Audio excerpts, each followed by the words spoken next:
yours, doesn't matter. I just think you have to answer the question of what do I do next to every new representative who comes into this business.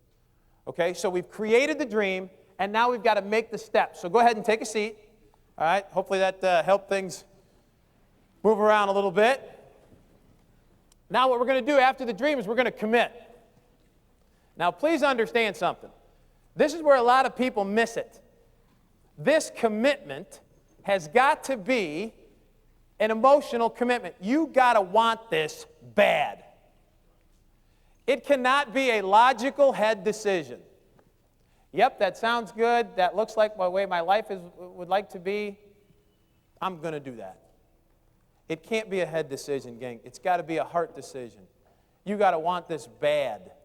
There's got to be a commitment level such that nobody can take it away from you. It's an emotional situation. Let me try to give you a quick understanding of this. We'll have to do it this way. Gals, ladies, come along with me on this story for just a second. I'll try to create an emotional situation. I'll talk to the guys in a second. But gals, let's say you're going to the mall and you've got your little one with you. All right, and you're looking at some clothes and everything, and you're looking at the rack, and you look down, the little one's not there. It's that instant, immediate, oh my word, I can't breathe until I'm committed to seeing the eyes of the little one, and you walk around the corner just a little bit, and there they are. Everything's fine. But it's that initial head-to-heart thing that you can understand. Okay, guys, I don't ask you to come along with me on that because we're not wired that way. We're wired a little differently. If we take our little one to the mall, we're looking at something or whatever, and we look down and they're not there, we don't panic. We process things a little differently. And we say, well, they must be around the corner. And then we look around the corner, and they're there.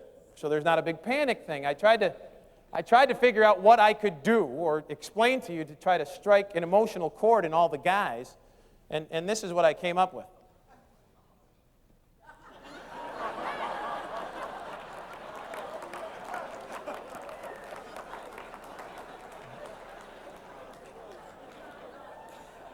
You know, it's 30 seconds before game time. There's panic time here. I mean, we're thinking we can replace the kids, but to reprogram one of these things is difficult. I'm kidding, but here's the thing. You know what's goofy about this? I joke about it all the time, but it's very difficult to understand why people would look for the remote harder than they would look for people to come in this business. And I have a lot of those people in my organization, and probably so do you. And that's the idea. You got to create an emotional commitment to going out and do this. Now, there are outward signs of commitment. People say, how do you know? Who do you work with? How many of you have ever had that question asked to you? Well, who do you work with? Philip and Heidi, you're so successful. Who do you work with? Well, I think the common answer to all of us would be, you just simply work with the committed people. Wouldn't it be best to just deal with committed people? If I could do anything over in the last 13 years, it would be that I would not waste the amount of time that I wasted with people who wouldn't do this anyway. I wanted it for them more than they wanted it for themselves. So if nothing else, if we can identify committed people and just deal with them, it would probably help us. What are our signs of commitment? What are they? I would tell you. Let me just make a list of them. I think they need to be on Go Solo messaging. I think they need to be on the national messaging system. For Pete's sake, it's a point and you get paid on it. Doesn't make any sense not to. Go ahead and get it. Now, is there other bells and whistles for some of us old-timers? Bigger and more complex situations than what our old messaging system used to be? Sure. It has that same functionality, it just has a whole bunch more. I think you got to try to sift through it and take it step by step. But it is a great situation, a great program. And one message, gang, I've heard Jordan Adler say this a number of times, I believe it as well, is that one message from this thing could turn your business around, could create an idea and a willingness and, a belief pattern that would allow you to talk to somebody. So go ahead and get on the Go Solo messaging. Encourage everybody else. IR home site. You got to have an IR home site for Pete's sake. We're not going to go from $2 billion to $10 billion, all right, without the help of the independent representative being more independent. You can't hire people that fast. You can't facilitate that kind of growth without help from the people that are creating the growth itself. That's why Joe has spent, and he's humble to say this, but he won't, and we ask him to all the time, he spent over $130 million over the last 2 years improving the communications between the independent representative and the home office. The willingness to put that kind of dollars, the willingness to put those kind of dollars at our disposal for us to create our business is absolutely critical. We should take full advantage of it. I know that everybody in this room does. It's just an encouragement to your people if, in fact, you do that to them too and encourage them. Training director, I think we need to encourage everybody to be a training director right off the bat. Yes, it costs more money. Yes, there's a little bit of a road barrier to entry as a training director because of the dollars, but the value, concentrate on the value of what we have as opposed to the cost of it, and I think you'll get more people to understand. Virtually everybody who becomes a training director creates an atmosphere where they have more skin in the game. One of the things I learned when I was in the home office is I saw the difference in success between a managing representative and a training director. And I cannot tell you, it is staggering the different success that is created by people that have more of a commitment in dollars, because I think that translates into more of a commitment in their person. But the training directors were so much more successful than just managing representatives in the business. It's unbelievable. If you saw that and you really understood what you would say, hey, I'd never get anybody in who at least wouldn't commit to becoming a training director at some point in time when they make their money. So let's go ahead and get them in as representatives. If they don't have the extra money, go ahead and sponsor somebody, help them sponsor a couple people, get some money coming in, and then become training directors right away. It's a great sign of commitment, not only internally but externally for you. Business cards. How many of you have business cards? Obviously in this group, absolutely. How many of you are giving them out? Okay. Well, now understand something. I know they have your name on them, but they're not yours. I have a whole group underneath us who believe that when they get business cards, nope, it's their name, they're going to keep them. All right, let's see if we can get those out, all right? Go ahead and continue to get those through. What else? Audio Power Program. We talked about it enough yesterday, but I think it's an outward sign of commitment. And I think something hearing from Chuck Hoover and Randy Hedge and all the leaders in the business, on an every other week basis, would be absolutely imperative to the psyche of old and new representatives alike. You immerse yourself in this business enough and get a chance to hear different people's perspective and things. Again, one idea from that subscription could be able to turn your business around. So go ahead and do that. By the way, if you didn't fill those in, just go ahead and get them up here today, and we'll get that taken care of by the end of the day today. And then be a team member, be a leader, be an Excel team member and a leader, and be a part of your local organizations and things. Those are signs of commitment. Those are outward signs of commitment. You can tell who is committed if they would do that. Now, the last one is most important probably. The last one is to show up. You got to be there. You got to get there. You got to encourage your people to get there. Now, let me ask you a quick question. This is going to be a no-nonsense question. How many of you would love to have an organization full of people on Go Solo? Everyone had an IR home site. Everybody's a training director. Everybody had business cards and we're handing them out. Everybody was on the Audio Power getting a 2-week deal every couple of weeks, and then they were also team members, and every single person in your group showed up at every event. How many of you would love to have an organization like that? Yeah. Well, of course we would. But guess what? People will do what you do and not what you say.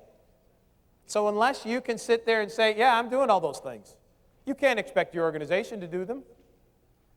All right? The idea is to go ahead and get yourself committed, and then individually speaking as you go along, find your leaders and get them committed. And they'll build organizations that are committed and so forth.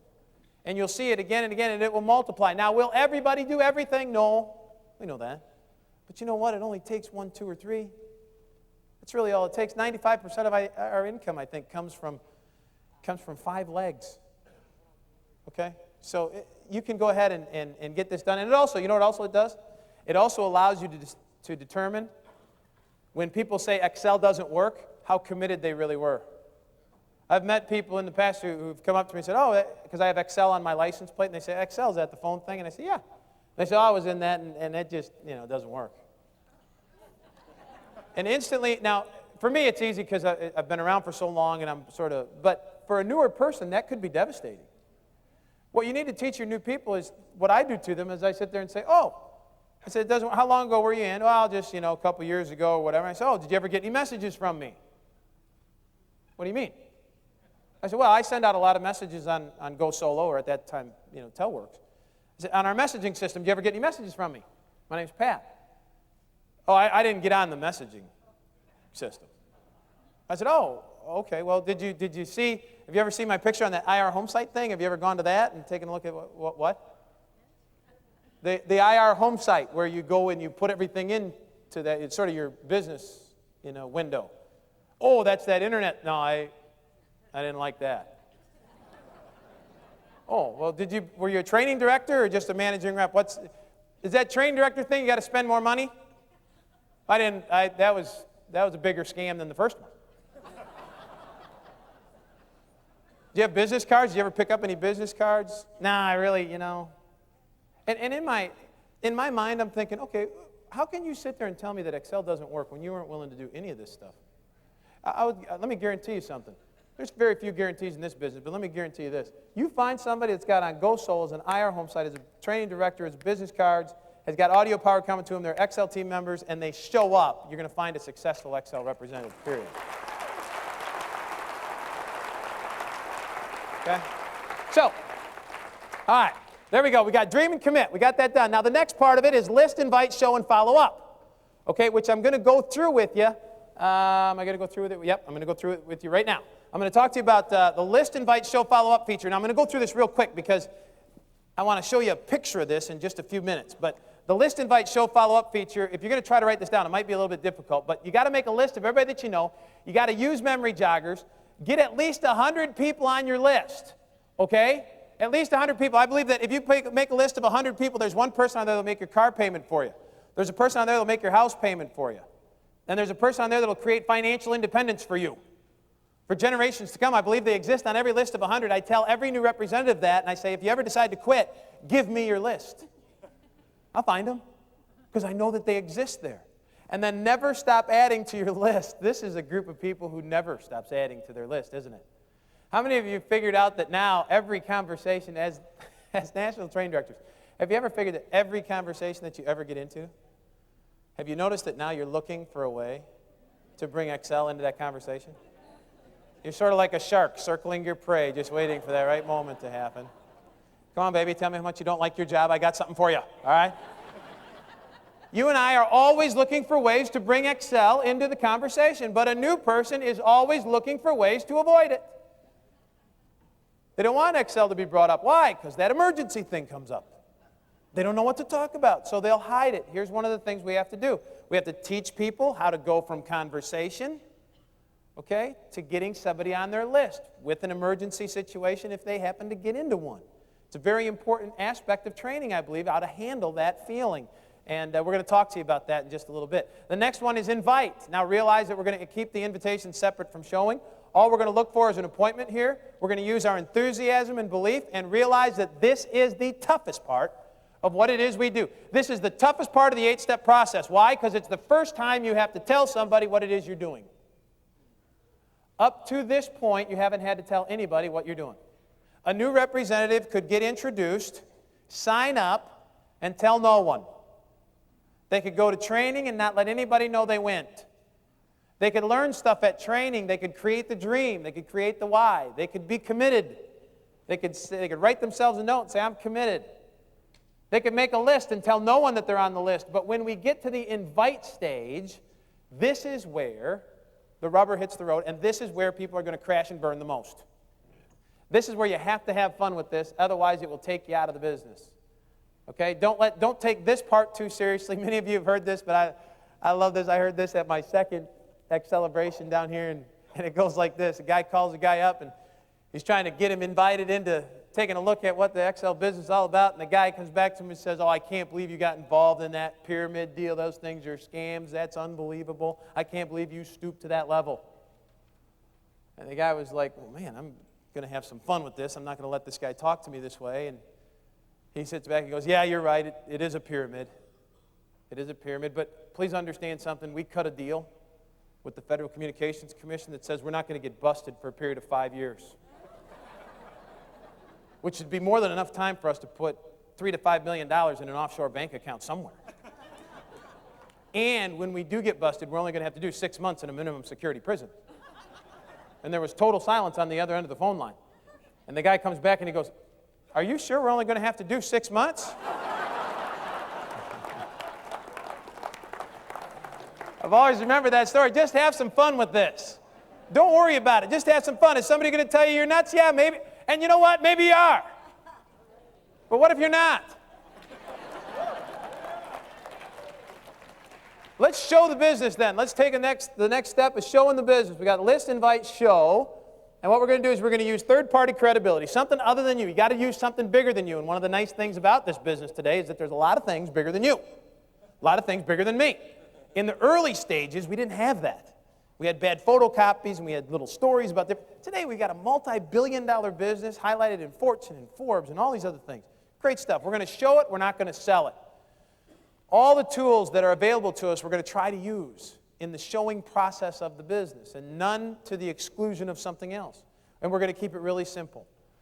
One of the things that benefited Steve and I in the early days is that there was no one around to answer the tough questions that we had. I think today when people have questions, we have answers, don't we? Hours and hours and hours worth of answers.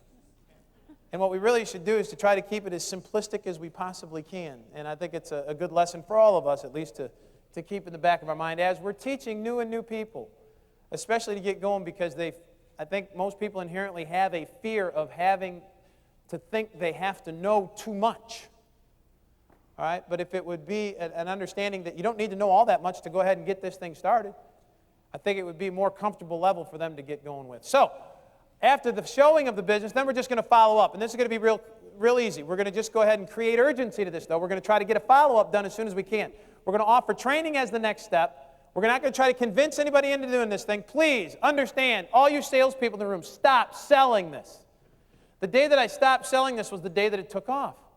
I think if you sell this to people, then what happens is they think about it and they go, well, if this is so good, why do you have to push so hard? I believe this, people will run faster to avoid a loss than they will to receive a gain every time. So if you pull it away from them, and we're going to try to teach you how to do that a little bit, I think it will help you tremendously. And then sign them up as a customer if they're not interested in the business. This is where I believe network marketing is at its finest, is that you go for reps and you settle for customers. You go for reps and you settle for customers. Some of you will have the feeling, and I'm not going to dispute this, you've got to do what's comfortable to you, but you'll go for customers and try to upgrade them to reps. You'll go for customers and try to, especially with the quality of our products today. But I got to tell you from experience that the way that this business works the best is when we go for representatives through the opportunity of Excel to change someone's life, and if they're not interested in that, offer them the services that we offer. If we do that, we have the opportunity to talk about educating kids and driving nicer cars and giving money to churches as opposed to saving $4.92 on their next month's bill. It's so much more fun here. That's sort of the necessary thing we need to do, but the outlets are most important. It's not how many Happy Meals you can sell, it's how many outlets you can create, each selling a few Happy Meals. It's the business model. It's the way it works. Now, I will tell you, after talking to my new representatives, it's almost inherent that they go out and they try to get a customer first. And then go ahead and get them. Some people feel more comfortable with that. Here's what I would tell you. Please, when you sign up a customer, make sure they know that there's a business opportunity associated with it. Because if you don't, here's what will happen. I had a guy come up. I was at a gas station again. My license plate gets somebody to talk to me. They said, Excel's at the phone thing. I said, yeah. They said, I've been a customer for 7 years. I said, well, thank you.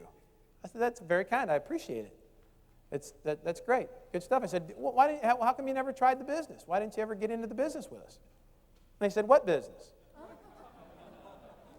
I said, what do you mean, what business? I'm an independent representative. I just work for myself out of my house, and every time somebody makes a call, I get paid. The guy goes, no way.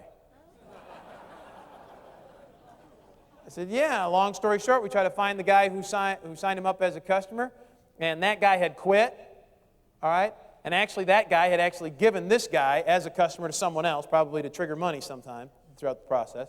But this guy sits there and goes, well, okay, I want to get in. And that guy that triggered money, that guy quit too.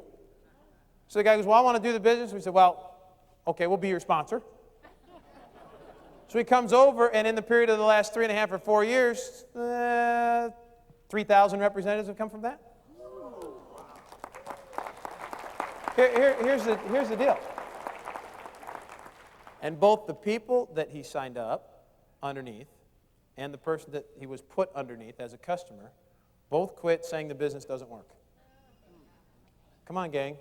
The idea here is, does the business not work or don't they work for the business? You've got to make that determination, and you've got to teach that throughout your organization that this thing works like crazy, but it's not going to be a gift. You got to go out there and get it done. You got to talk, and you got to realize what it is you're doing. And one of them is that if you sign up a customer, they darn well better know that there is a business opportunity with it, okay? So go ahead and follow up, figure that out, and go from there. The next step now, the next step is counsel and teach. Let's go through the counsel and teach part. This is real quick. This is real simple. Counseling is sort of talking with others. Counsel with those who request it. Help everybody, okay? Don't worry if they're in your group or not in your group. Jay Smith told us one time, some of the greatest advice we ever got was from a great man by the name of Jay Smith. Jay told us, he said, listen, just treat everybody like they're in your own downline, because someday you'll be big enough to where you won't be able to tell if they are or not anyway. And what a prophet the guy was. Absolutely. What a prophet the guy was as we stand here before you as ambassadors. And the opportunity, if you think that in any scope of your mind that you can think that at someday you're going to be an ambassador, then why not treat everybody like they're in your own downline, because they will be someday anyway. All right? It's a great way to do this business. And lead by example. Okay? Lead by example. Be that person. Listen, again, this is the group of elite. I know you're going to go back and say, I do that. Good. Please understand that you can't slip from that, because there's a lot of people watching you. Personally, I don't get it. I don't know how you could stand up. People asked me yesterday, say, how do I know that you are going to be in Excel next week with all the things going on? And I said, I don't know how I could personally stand up in front of a group of people and talk about the things that I talk about yesterday and today and tomorrow and the next day. I don't know how that I could do that and then do anything else. It just doesn't make any sense to me. All right? And that, please understand, that's me to you, but there's people in your organizations that look to you the same way. They look to you the same way. I just don't get it. If, in fact, you could sit there and tell them one thing and then 2 days later tell them the exact opposite or another, I think there's time to look in the mirror. And I think you have to understand that it's not just people looking at you and you can go ahead and justify it. It's those people that you're leading. You're the leader of that organization, and I think it would help you to understand. The counseling part is pretty fun because you can get a lot of counseling right here at Acceleration. If you haven't had any yet, just go out in the lobby there today or tonight. Anytime, by the way. Really, it doesn't matter. This is a 24/7, this is a 24-hour deal the next couple of days. You can just go out there and get as much counseling as you want. You can set up your own soapbox and give as much counseling as you want too. Okay? And what's fun, even if you don't know what you're talking about, you'll have people listening. It's a good deal. Okay, so there you go. And now teach. Let's go ahead. From the very moment you say hello, you're training them. This is an important aspect of realizing what you're doing and being aware of your surroundings, that every time you're talking to somebody, you're training them from the very moment you say hello on an airplane and you're going through the emergency game plan. If you talk about big numbers and a lot of information and you give a 2-hour speech, the person listening to you going, I need to know all that. I don't think I have time to learn all that. I don't think I could do that. If you give them the 5-minute explanation of the emergency game plan, they can sit there and say, well, I could do that. I sat next to a lady on an airplane one time, and I drew it out, and her name was Amy, and she called me back, and she said, you know, I was thinking about what you're doing and everything, and she goes, it sounds really good, and I just don't know that I could do it. I don't know how I could talk to somebody about it. And I said, well, Amy, what did I do with you? She goes, well, you just sat next to me on an airplane and drew that circle thing. And then I went home and I showed my husband. And it was a good idea, and we're just trying to figure out how we do it. That's what we're doing. That's how we do this. See, and it was so much easier, I think, for Amy to get over that, to get started in the business, okay, than it was if I would have been able to just rattle off to her, 50 million different things about where we have been, where we're going, and all this other stuff. That simple little illustration helps a lot. But from the very moment you say hello, you're training them. I'll teach you that in a second. People do what you do and not what you say. Obviously, we talked about that as leadership. Don't use people to build the business. Use business to build the people. To build people. This is critically important. Another thing that Meg and Jay gave to us, and they said, one of the things you want to realize, and we've taught this for a long, long time, said, listen, if you are one person away from being a regional director, don't go sponsor someone and put them in so that you become a regional director.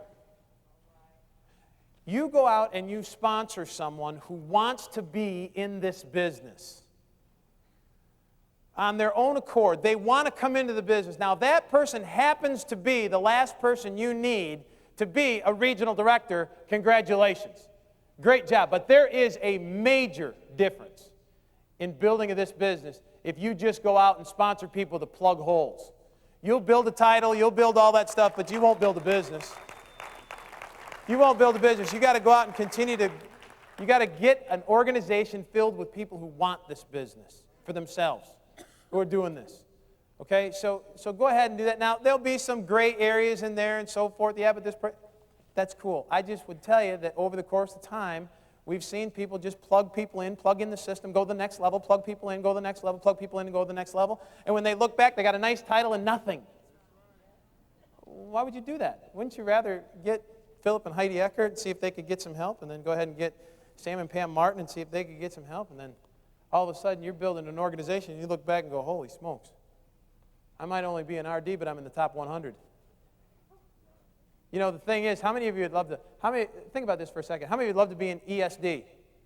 Or let's do this, how many of you would love to become an ambassador? Okay? Or sponsor 2 of them. Yeah. You got it. It's not about you. It's about the ability of others and the willingness of others to build the business. You can't necessarily look towards you. So I think that'll probably help you. And then do before you teach. And be wary of people that teach before they do. Now, I'm not saying that a new person doesn't have the ability to teach. They certainly do, and we'd encourage that. All right? But I think one of the responsibilities of all of us is that as we are teaching, that we're also doing. It's one of the reasons Steve and I continue to do the best we can of building a business. Okay? So, there you go. You have it. You got the dream and commit, list, invite, show, follow up, counsel, and teach. Okay? Now, let's do this for just a second. I want to walk you through this real quick. I want to talk you through the list, invite, show, follow up feature in a picture format. If you're taking notes and everything, go to a new piece of paper. I want you to draw this out with me real quick. Okay? We're going to fly through this. Here, I'm going to talk to you about this. Take the list and put a little circle on the left-hand side. That's your list area. Now, everybody's going to make a list. Everybody in here has a list. It's the thing that we teach first. Everybody in here teaches this. You make a list of at least 100 people, and everybody has a written list. It's the easiest thing in Excel to do. But it's also the easiest thing in Excel not to do. So encourage people to make that written list. And don't let anybody give you the excuse that says, hey, everybody's on my list. They're in my head. Everybody I meet's on my list. No. Write it down. You'll need it. It's important. All right? So go ahead and make the list. Now, everybody in here has already got it. The key is, how do you add to that list? You got to teach people how to add to the list. And everybody asks me a lot of times saying, hey, what do you do? What do you talk about when you sit next to somebody on an airplane? Or what do you talk to them about when you're talking to, and you're looking, prospecting for Excel? I talk to them about 4 things. All right? On the screen, you'll see FORM. It stands for family, occupation, recreation, and money. I talk to them about those 4 things: family, occupation, recreation, and then I always look for a way to bring money into the topic. In fact, everybody I see has FORM stamped on their forehead in my mind's eye, because that's what I want to talk about. In fact, I would encourage you that when you go home next week and you get into a conversation with somebody, stamp FORM on their forehead. Doesn't matter who it is. Just go ahead and mentally put it there, and then talk to them about anything you want, but categorize then what you're talking about. And then try to move the conversation to another topic. And then move it back. And then move it. And try to get used to moving the conversation the way you'd like to. Good, try it. If you try it with somebody, don't worry if you fail. They don't know you're doing it anyway. So you're pretty safe, okay? But just go ahead. And then you watch for windows of opportunity. Here's the way that this works. I'll use this as an example because it was a success story that worked. My daughter and I were going to swimming classes at the YMCA. And she was little at the time, and she's about 3 years old or whatever. I'm getting her dressed in the locker room, and there's another little guy getting dressed with his dad there. And he starts to put on his shorts and everything, and I made a comment about his shorts. I said, oh, I love your shorts, because those little shorts with the big sharks on there and everything. And I got to tell you something, gang. Even if I wasn't in Excel, I would have made a comment about the little guy's shorts. Just the way it is. See, I don't believe that you go out and do Excel. I think you do Excel as you go out. You just look for ways to bring it in and incorporate it into your life. So I'm sort of just talking with him a little bit. And I find out that his dad's name is Tim and everything. And I asked him if he had any brothers or sisters. Where am I at in the conversation? Family, right? Yeah, and I've got a little bit of an idea what they like to do for recreation, because we're going swimming and everything. And I told him I've got another one on the way and everything. And some comment was made about how fast they're growing. And I made the sort of the smart aleck comment about, yeah, they're pretty soon going to ask for the keys, to the car. And Tim sort of shot back and said, yeah, and then it's off to college already. And I said, yeah, have you ever thought about what it's going to cost to educate these guys? What did I just do? I introduced money into the topic. You can do this a number of different ways, but this just happens to be this way. I said, have you ever thought about what it's going to cost to educate these guys? And he starts going, he goes, oh, man, I got this deal going on, I got this payment going on, this thing going on. And as soon as he got done talking about that, I simply said, well, I found a way to educate my kids, and it's already fully funded. Well, what do you think he did? He goes, how? Okay, now this is where you're getting nervous for me. And that's where that little emergency. Because he goes, how? And what you're thinking is, okay, now what do you do? What do you do right here? This is interesting. And I will tell you, I want to teach you how to get from conversation to a list. It's not the time to run to my car and get my flip chart, is it? No, because the kids are 2 minutes away from water. So I've got to have something that can take me off the hot seat and go ahead and try to get Tim on my list. So take your watch hand with me and go like this, real quick. Many of you have done this in the past. Look at your watch and say, I don't have time right now, but we need to get together. Okay, one more time with feeling now. I don't have time right now. Much better, but we need to get together. Much better, thank you. All right. That's the bridge, and I know you guys, some of you are going, oh my word, I knew he was going to do that. We still do. It's still the same, because it works. It just works. People say, well, I don't have time right now, but we need to get together. Can I get your name? You got a card. And Tim looked at me and said, how? And I said, oh, we don't have time right now, but we should get together. You have a card? And he threw his name on the card. And I got his card with a name on it and a phone number, and I got him in my pocket. Where is he? He's on my list. Now I know what to do. So do you. Why? Because you know what the next step is. It's list, invite. You know you're supposed to invite them. This is where you got to pick up the phone and make the call. Here's the problem. The phone gets bigger. Have you noticed this when you go to make phone calls, the phone gets bigger? Scary looking. Yeah. And you say, well, I don't know if they're going to be home. I don't think they're going to be home. It's too nice a day. I think this would just be a wasted call. I know it's free, but still.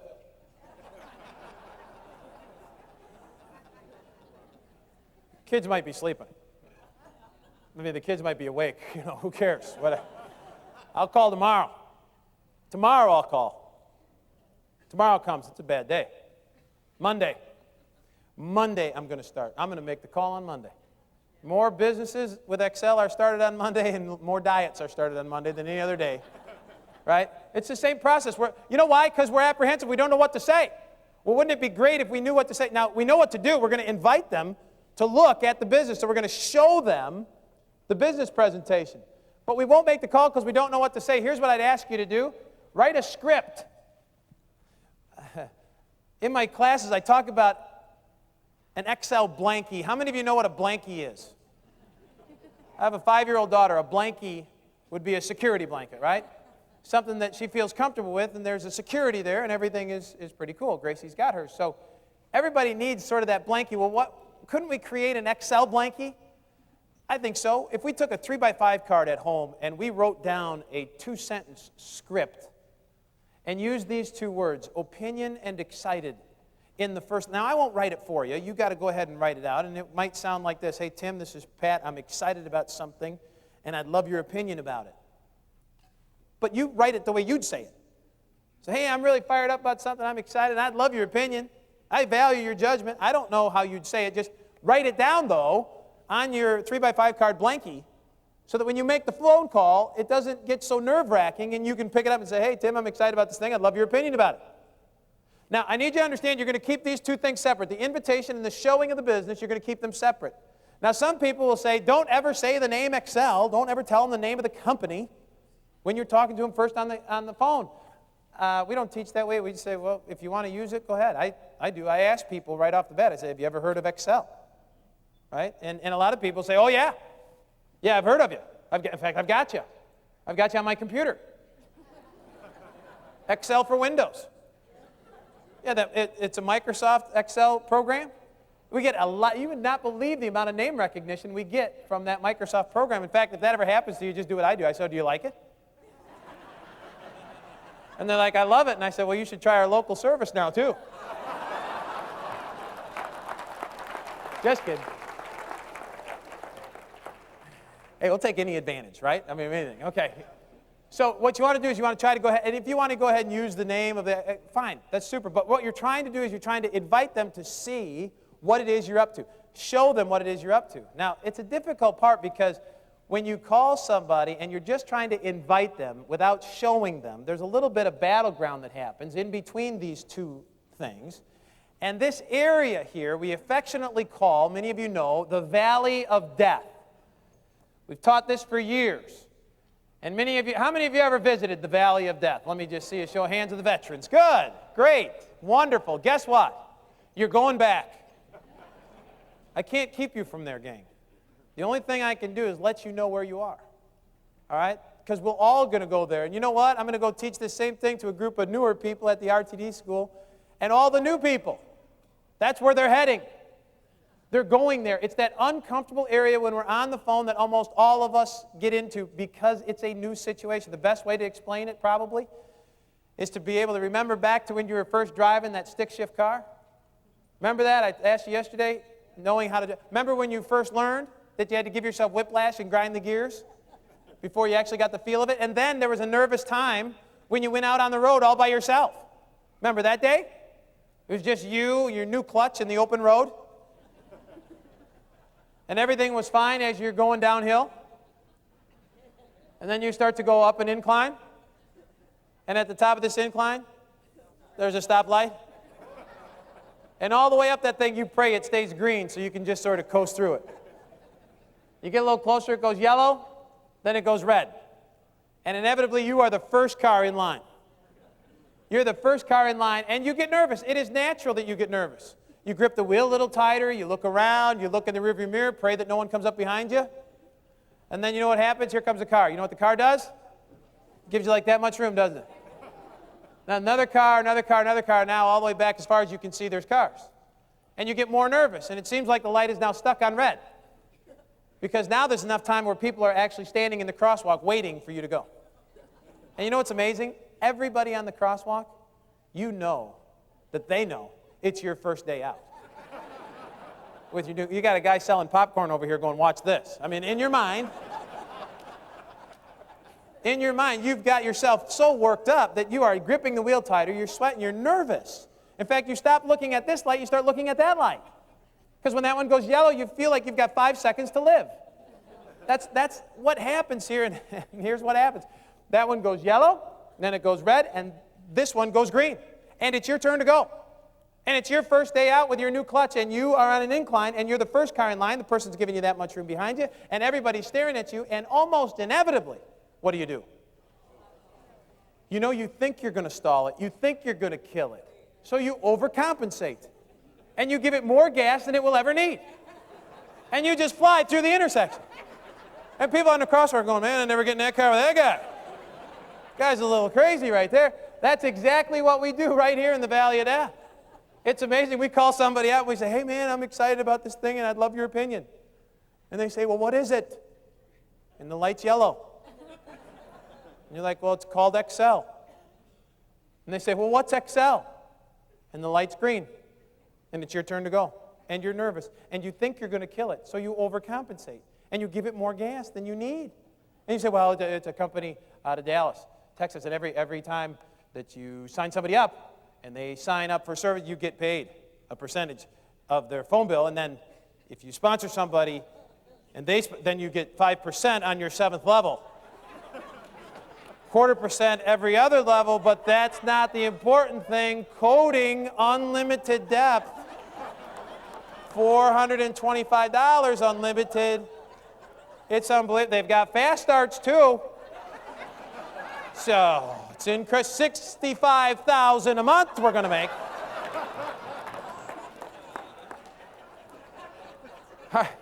Are you interested? And you know, now I realize that may be an exaggeration for some of you. Maybe not for others, I don't know. Maybe not, but you'd probably be better off because the person on the other end's going, what? What are you talking about? You know what you'd be better off to do? You'd be better off to kill it. Somebody says, what's XL? Say, I don't know, thought maybe you could tell me. I mean, I'm excited. Somehow or another, we got to try to stay out of the valley of death, all right? And we use different tools, and this is where we could go ahead and use a tool. In the early days, we used to use hotline numbers. Still do, actually, some of them. Sean Gray's got a phenomenal number out. There's a number of different things that you can go to. It's a hotline number. It's a 3 to 5 minute message. We've also got, this is where the website stuff would come in. This is where the bridge over the valley of death would come into play. You could use different things. Whatever, I don't care whatever www dot thing you use.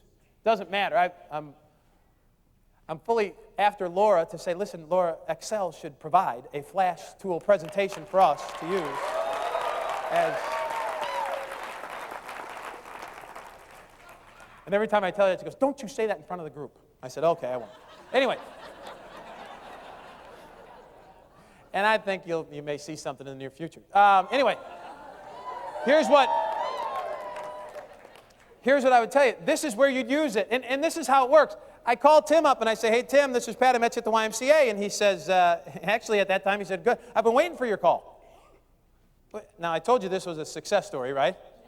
That's why I'm using it, okay? For every person that's been waiting for my call, there's been 50 who say, Pat, who? Okay, but this guy said, yeah, I've been waiting for your call. Not because he wants to sign up customers and reps, because he wants to educate his kids. So he goes, what's up? And I said, well, I'm excited about something. I'd love to get your opinion about it. Where did I get that? From my blankie. It's right in front of me. I said, I'd love to get your opinion about it. He goes, yeah, what's going on? What's happening? And I said, well, you got 5 minutes handy. And he goes, yeah, so I call him into this number. And back then, in the early 90s, that's basically what we had, that hotline number. We listened to it together.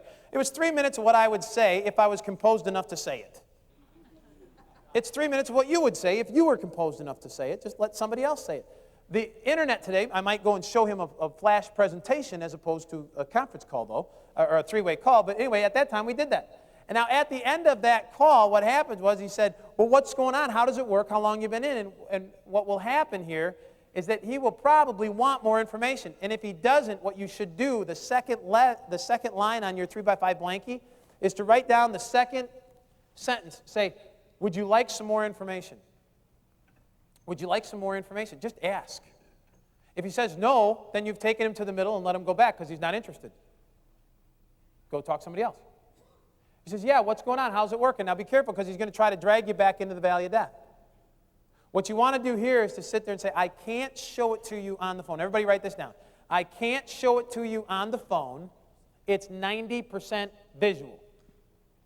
I can't show it to you on the phone. It's 90% visual. Critically important. That statement that says, I don't have time right now, but we need to get together, and I can't show it to you on the phone, it's 90% visual, will take you out of any hot seat you find yourself in. Any emergency situation you find yourself in, those two statements can get you out of. I've done that on a golf course when people say, well, what is it that you do, and so forth. And I got to tell you this real quick because it just came to mind. I was playing golf not too long ago with 3 great, big business owners. I went to a business golf outing and everything, and we introduced ourselves as this guy from manufacturing. These guys own 3 businesses. The smallest of the ones was 180 employees. And I said, I'm Pat with, I have a communications business. So we're out playing golf and everything, and these guys got their pagers on, their cell phones on and everything. And we're out there playing, and we go down the first hole or second hole or whatever, and the conversation sort of starts up, and somebody gets paged or whatever, and they start talking about, actually a delivery didn't come in. And they started talking about delivery problems and challenges that all 3 of them had. And they said, Pat, do you have any delivery problems? I said, no. I don't have any delivery problems at all. And they said, oh, okay, in the communications business and everything, we played a little bit further, and all of a sudden somebody gets another page or call or something. These guys I'm sort of laid back anyway, but these guys were like wired tight. And they had all these things on, and we were supposed to be playing golf, to get relaxed or whatever. And so I'm strolling along, and then somebody gets a page by somebody, and they said, they had an employee challenge. Somebody didn't show up or something, and then they started talking employees. And over the next 4 holes, I figured out that every one of these guys that I played with, they hated every single employee they had. They did. And they also knew that every employee hated them. It was sad. It was very sad. And they said, "Oh, do you have employee problems?" And I'm like, "No. I don't have any employees, guys. It's just me, really. So I don't have any employees." And they were a little, I don't know, maybe they were a little put out or whatever. But anyway, we kept talking and stuff, and somebody started talking about collections of money, of different collections of different things. And they thought they had me in that because I'm in the communications business. And you, Pat, have got to have, Mr. Relaxed, you've got to have some collection challenges in the communications business. And I said, "Guys, no, not really." I said, "Think about it. If they don't pay us, we just shut them off." And I don't even do that. I mean, the company does, "Oh, no, I don't have any collection problems." And they all three looked at me and they go, "What do you do?" Emergency. Emergency, and I went through the deal and stuff like that, and I went through, actually I took a golf club and we were standing next to, we're on the 14th hole and I'm standing next to a cart path, and I said, "Well, listen, guys, everybody on this course has a phone. They're all a customer of somebody's. Look at you guys. You guys are wired. And every time a customer makes a call, the company that they've chosen makes money. Like AT&T, MCI, Sprint, you guys got Ameritech and Verizon on your belts and everything. What they're doing is they take the money and put it back into television commercials." So I drew a little box over here and I said, "They're trying to get more customers." I work with a company called Excel. Not sure if you ever heard of them before or not, but Excel creates an atmosphere where they have customers who use services. Excel makes the money, but they give it back to you, or me in this case, because I'm an independent representative, to try to get more customers or to get other people to gather more customers, and they give me an opportunity as an individual to get put into a multi-billion-dollar revenue stream, and I'm fired up about it. I'm excited about it. That's what I do. Now, is this a 4 or a 5 iron?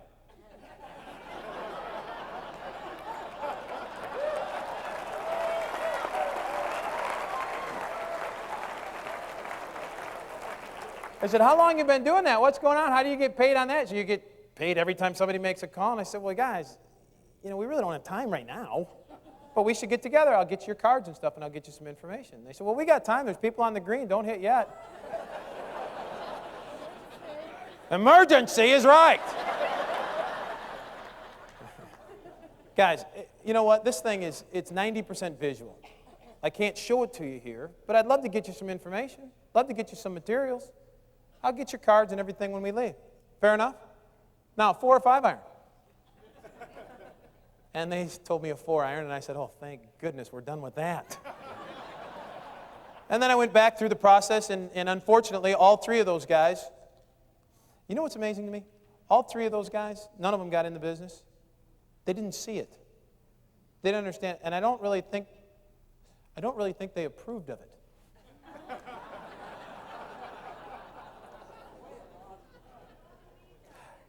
I didn't care. All right. I didn't care because I looked at their life and I'm going, "What do you mean? What don't you approve of?" I don't get this. We offer free, in my mind's eye, we offer big money and free time. Which one of those bothers you the most? And that's the opportunity. So anyway, it's not right for everybody, and you can do everything right and still have nothing. But you know what you didn't do? You didn't crash and burn and feel so out of place that you didn't know what you were doing. At least you had a plan. I'm not worried about you. I'm worried about that newer person who doesn't know what that next step is and the logical progression of what do I do next. So if, in fact, they fall out, they sort of know where they did. They just go ahead and start over and do it again and do it again. Because it's not going to be 100%. We know that.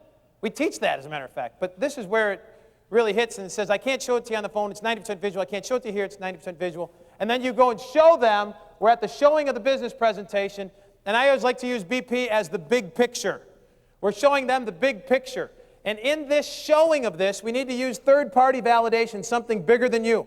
You got to use something bigger than you. Get out the Fortune magazine. Get out the different things that show something that's different than you. In fact, one of the greatest third-party validators you will ever have prior to this week was the Excel phenomenon, the book. Great stuff. New York Times bestseller list. From this day forward, I believe the best credibility piece you can have is go buy one of those 15-year anniversary things with pictures and lifestyles and things that people can relate to. I love that stuff. And then what you can do is you can point to different people. I'm going to point to other people. Why? Because I'm going to get together with somebody that's had this as a coach, and I'm going to go to Scott Posbeck and say, look, this guy's a coach. I'm going to go to somebody that's a school teacher, and I'm going to say, listen, this guy's a school teacher. And you create realness. You create that third-party credibility instantly, and there's 300 or 400 people in there to choose from.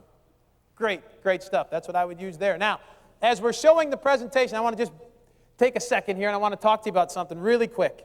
I want to give you some ideas about the business presentation real quick, and again, this group of people is just really a remembering of some of the things that we talked about. There's one-on-one, two-on-ones, three-on-one, home meetings, and everything, and then large public business presentations. I think in our organizations, in our areas, what we have to realize is that in order to have a large public business presentation, you got to be doing a lot of one-on-ones, two-on-ones, and home meetings, because they build the large public business presentation. You can't just go home and say, I want one of these.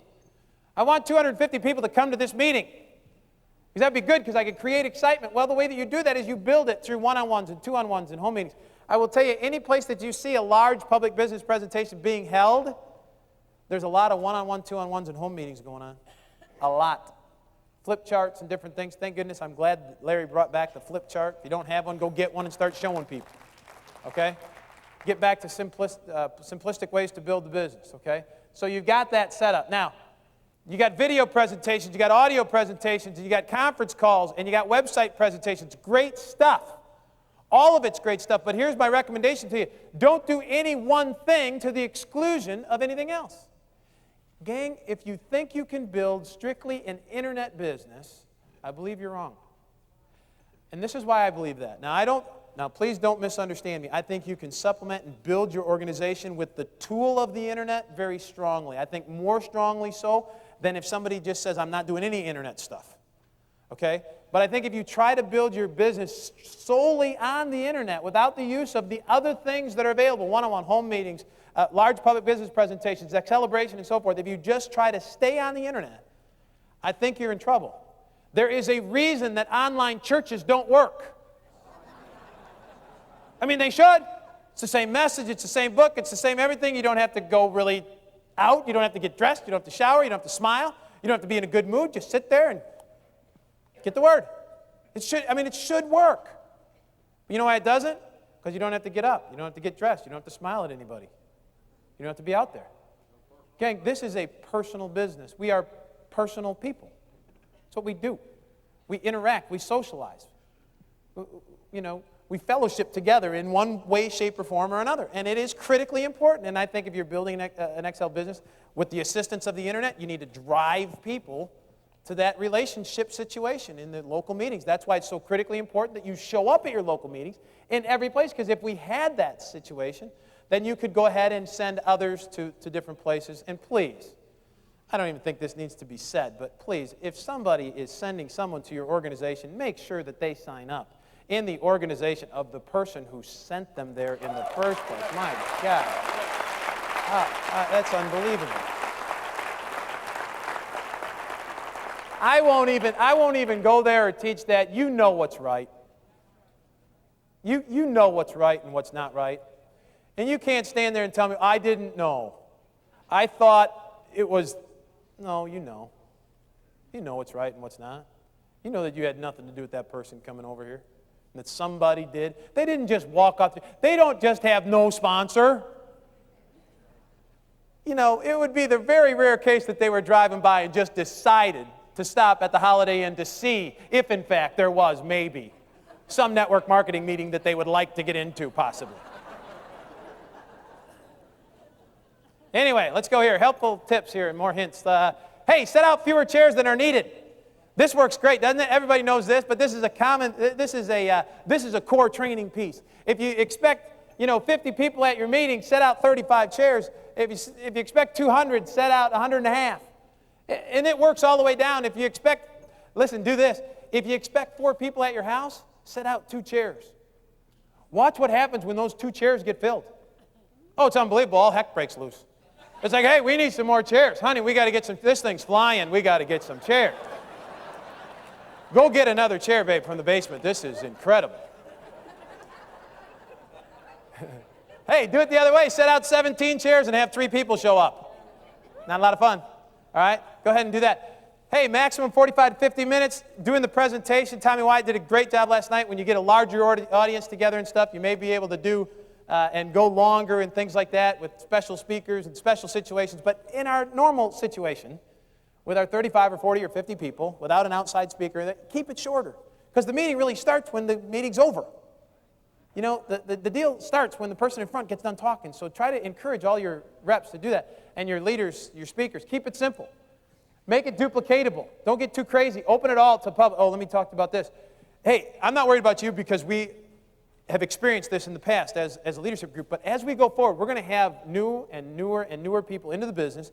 And they're going to come from different backgrounds, not networking backgrounds. And they're going to put meetings on. And they're going to think, well, in a business setting, you really should only talk to the people that have affect you, that affect you. And so you should try to keep others out and just deal with the people. In a business sense, that makes sense. In this, it's death. It doesn't work. It's got to be open to everybody. Downline affiliation, regardless of downline affiliation, everybody's got to be welcome. A big income earner, understand, a big income earner in Excel in your territory helps you. Even if they're not in your group, they help you. So open up to everybody. And this group of people obviously has over the years, and it's appreciated greatly. Make sure everybody can see. This is more of an idea of in your living room. It's sight lines. In this area, you wouldn't want to go too much further than this because of the sight line of that. Not too important here. Very important in a living room where you're going to have 10 or 12 people, and you know it's really only seated for 4 or 5 or 6. So go ahead and make sure of that. And then a couple other things. Let the best speakers do the meetings. Please understand now. Let the best speakers do the meetings that are doing the business.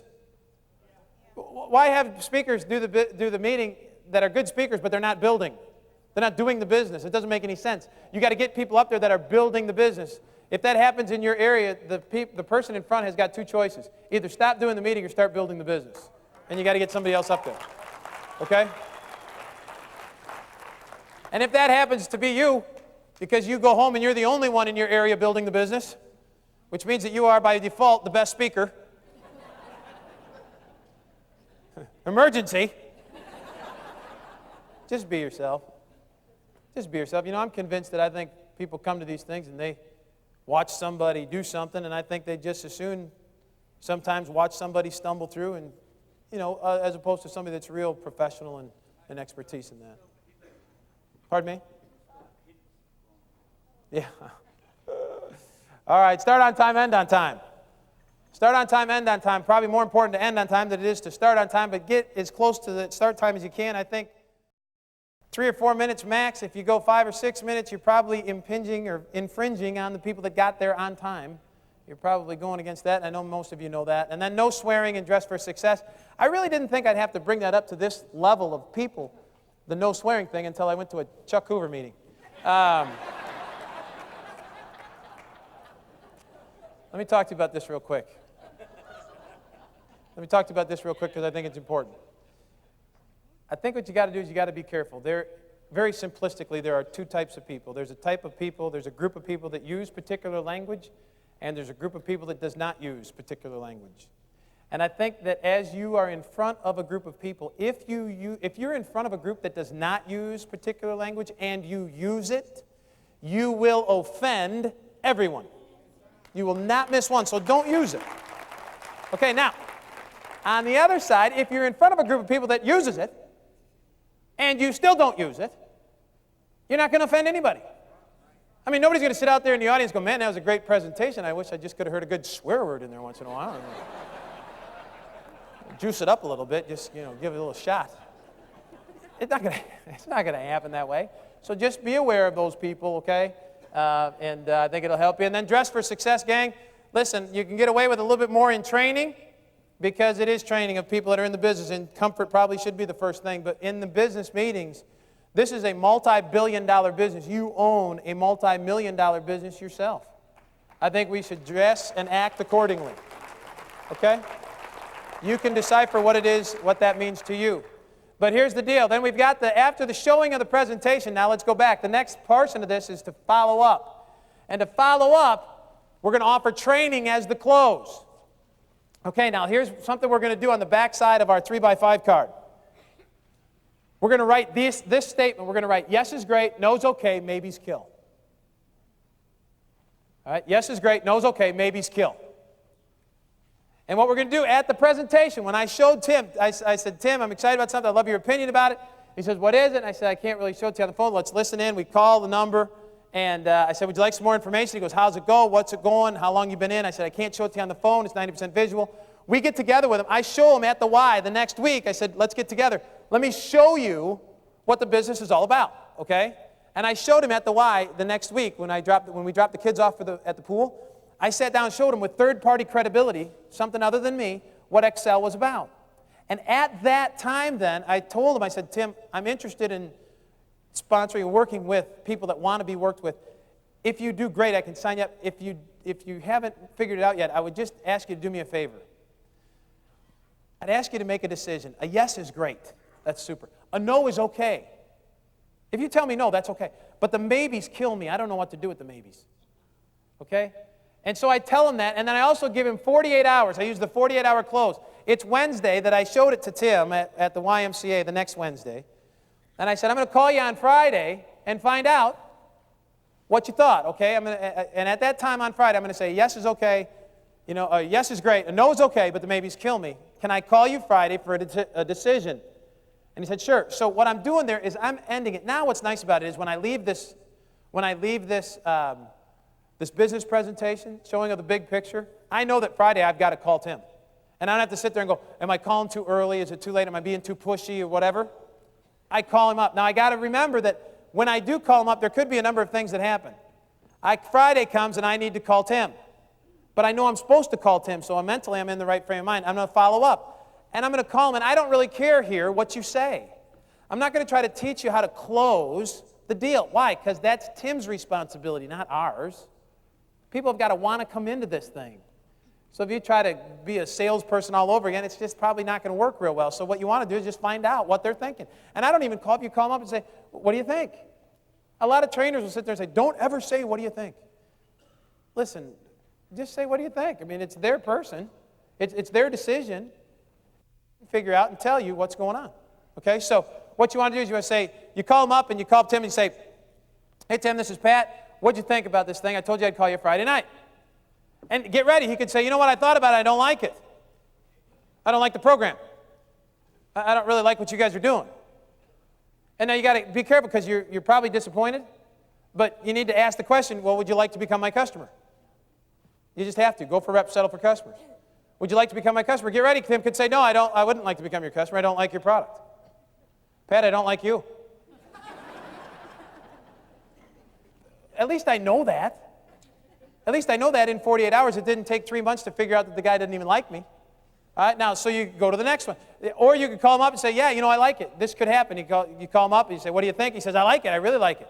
I just need a little bit more time to think about it. Could you call me on Monday so I can think about it, talk to my wife over the weekend and everything? Could you call me Monday? Now, this is what I would do. If I called him and he said, would you call me Monday? I would say, Tim, listen, I'm only interested in dealing with people that want to be dealt with. I do not have an interest in pushing anybody through the system. If, in fact, Monday gets here and you want to do this business, you have my number. Why don't you go ahead and call me? Just call me back. I'm not going to chase anybody through the business. Now, again, I believe that people run faster to avoid a loss than they will to receive a gain every time. Now, I know what a lot of people say when I go talk like that.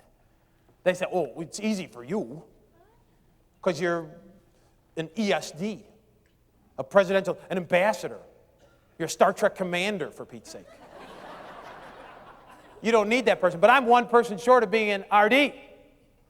And I got to tell you, as tough as I talk up here, if in fact I was one person short of being an RD and I called this guy and I felt like things went pretty good and he actually said, would you call me Monday? I'd probably say, yeah. Yeah, I'll call you Monday. I'll call you Tuesday. I'll come wash your dog. I need you in. I need to get that last one in, okay? So I understand that. I just think the more that you can get to a point where you're pulling it away, okay, the better off you're going to be. It'll help you. So go ahead and offer training. Actually, the reason I give 48 hours is that I gave Tim the first 24 to call me, and he did. And he calls me up and he goes, hey, this is great. How does this phone thing work? I mean, how does this 7-level thing work again? And how does that go? And so if you sponsor me, I'm on your first level. There's questions. There's interest. He's in. This is great. And he's in by his own accord. So we set up a time where we can get together, and I offer training as the next step. Okay? And then I said, hey, can you come to training on Saturday? And he goes, no, I can't Saturday, but I can the following Saturday. Okay, he comes to training. So there we go. I got that. Now, this is where I believe. Let me tell you the finish of the story. I told you that from the very moment you say hello to someone, you're training them, right? Okay, this is what happened. Tim showed up a couple Saturdays later. He's sitting in front, and I'm going through this. I'm talking about making a list. And then when you talk to people, you're talking to them about their family, occupation, recreation, and money, and that the form is stamped on their forehead. And when you talk to them and so forth, you're trying to look, and then you try to get a conversation going, and you're trying to say, I don't have time right now, but we need to get together. And you try to get their number and everything. And now I'm not using Tim's name because it was the time, it was a week and a half later. I'm using his name today. But he's sitting in front going, uh-huh. That's what he did, and go all the way through the system. So I go all the way through and I say, to him, call this number and listen to it. I say, would you like some more information? I can't show it to you on the phone. It's 90% visual. Watch out for the valley of death. Show them the business presentation with third-party credibility. Say, yes is great, no's okay, maybe's kill me, 48-hour close. Try to call him back. Tim is down there just looking at it going, oh, my gosh. So at the break, we had a little break after that, and he comes up to me and goes, oh, you took me hook, line, and sinker, didn't you?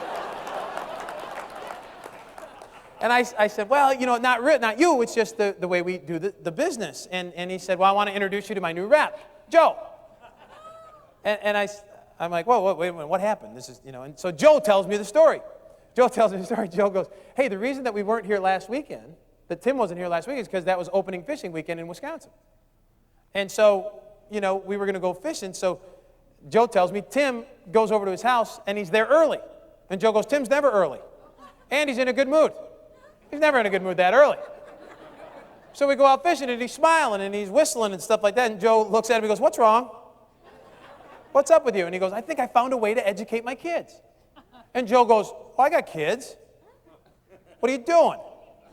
And Joe goes, I'm not sure, but I think he looked at his watch and said, I don't have time right now. I'm not sure he did that, but I mean, that's pretty close. And so he said, well, I met this guy, and he's got a card, and we can call, and on my card, I had that number to call into. So they went home, and they both called that number and listened to it. And at the end of it, he goes, well, how does it work and stuff? And Tim doesn't even know enough to get into the valley of death. He goes, I don't know, let's call Pat. So they call me. I'm gone.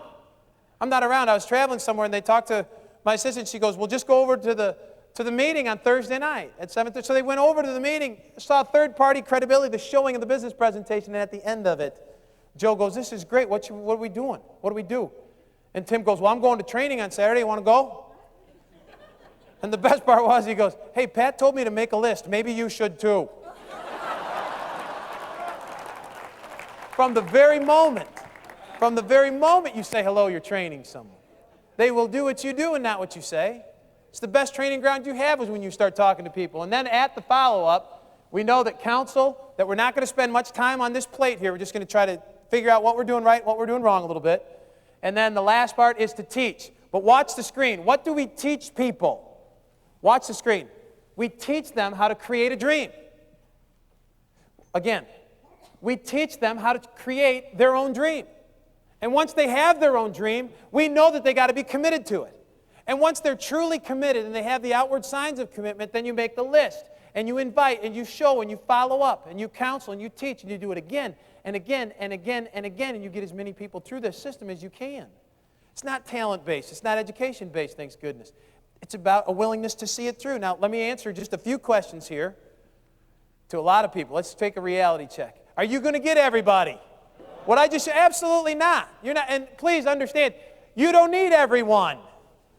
You cannot imagine, gang, the amount of traveling that Steve and I do and the amount of times people come up and corner me and go, now, I'm not a negative person. That's usually how it starts. But I need you to do me a favor. You got to get this fixed. I've got a new guy, and he is the guy. He's it. You wait till you meet this guy. Wait till you meet this guy is all it. He's going to set up everything. I mean, I'm my whole future is right here.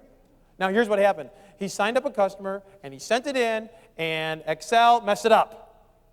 Now, they need to get it fixed. I've tried a couple of times. I can't get it fixed. You need to get it fixed, because if they don't get it fixed, he's quitting. And if he quits, it's over for me. Because he was it. Now, let me back up a second. I don't doubt that he might have done something in Excel, messed it up. Why? Because that's basically business on the fly. This thing's so complicated, it's like changing a tire at 30 miles an hour for the inside purposes of developing and deregulating local phone service. So I don't have a doubt that something happened. But I want to tell you something. If, in fact, this guy, who was it, sent in a customer and Excel messed up, or did whatever, and it didn't go through exactly right, and that occurrence would cause this person to quit, that guy ain't it. That's the way it works. That's the way it works. They didn't do anything. Excel didn't do anything to Heidi and Philip Eckert to mess them up. They didn't do anything to Betty and Jim Miles.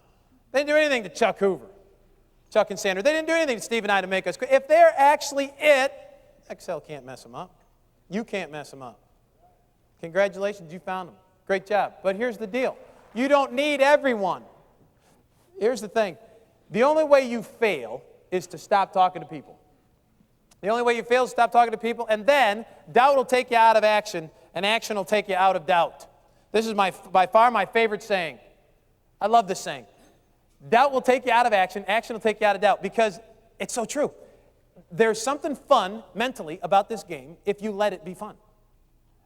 This business is a blast if you let it be. Here's what I encourage all the representatives to do that have a little bit of doubt. We have this game called card pass out. It's called business card pass out. All right? So what you do is you get up in the morning and you take 2 business cards. Anybody right here in front? Tim, anybody have 2 business cards real quick? Can somebody just walk it up here? Do you have anything? Here's 2. Can you get that for me? I just need that. Thank you. Thank you very much, Dana. Okay. All right, here's the deal. What you do is you want to get up in the morning and you want to go ahead and play business card pass out. And it really goes to this. Doubt will take you out of action. Action will take you out of doubt. This is what I want to the action that you should take. We encourage people to take 2 business cards and put them in their front pocket early in the morning. And then your whole goal there throughout the day is to try to get your card from your hand to somebody else's hand. That's the whole deal. I believe this. If you take this card and you hand it to somebody and grunt, you can build a business. You don't have to be good. You don't have to be smooth. You don't have to do nothing. You just have to get this from your hand to their hand, grunt if you need to. All right? No matter how nervous you are, just go ahead and get that. Now, understand something. It has to go from your hand to their hand. It does not count if you slip it under the windshield wiper of a car or post it on a telephone pole somewhere. It has to go from your hand to their hand mentally to make it work, okay? So you have a little bit of doubt, and you go, let's say you get up in the morning, you put these 2 things in your pocket, and you go to the mall, let's say. We're going to do Excel as we go out. Instead of going out to do Excel, we're going to do it as we go out. So we're at the mall, and we're getting something at Sears, let's say, and we're in line, and we're getting something, and we're ready to check out, and we can hear the guy talking to somebody in front of us, and the guy at the checkout thing is pretty smooth. Real nice, articulate, sort of, just the right type. And somewhere in the back of your head, as a leader of Excel, you sit there and go, oh, that person would be pretty good. I bet that person would be good. Have you ever thought about, when you listen to somebody do what they do, and you say, that person might be pretty good. In fact, you're sitting there going, I think I can talk to them when I get up there. I'm going to talk to them. I am. I am. Don't argue with me. I am. And so you get a little closer, and that little voice is yelling, emergency, don't you dare reach in that pocket. But you remember saying, I'm telling you, don't let the little voice scare you, because all you have to do is reach in and grunt. Just hand it to him, as nervous as you might be when you get up there, and as willing as you want to be to talk to him. If you don't talk real well, so what? Just hand it to Doesn't matter, just, somehow or another. And then just do whatever you need to do, okay? Get it from your hand to their hand, because here's what happens. Even if you hand it to that person and grunt, and you turn around and walk away, you've done it. Now watch what happens when you're walking out of Sears. Your mind starts talking to you. At first it beats you up. It goes, that was terrible. You grunted. What are you doing? You think you're going to build this big group? You can't. Oh, my word. A couple steps later, though, your mind goes, well, you did it. I mean, think about it. You did it. It did go from your hand to their hand. And they took it. He eagerly took it from you. And you know what? Your name's on there. Your website's on there. I think he's going to go to your website. I think he's going to check out your website. I think he's going to like what he sees. Not only is he going to like it, he's going to call you because your number's on there. He's calling you. He's going to want to know when the meeting is. And he's going to come to the meeting. He's not coming alone either, is he? He's going to bring 5 of his closest friends. They're all going to sign up as training directors that night. You just sponsored the biggest guy in Japan, and we're not even there.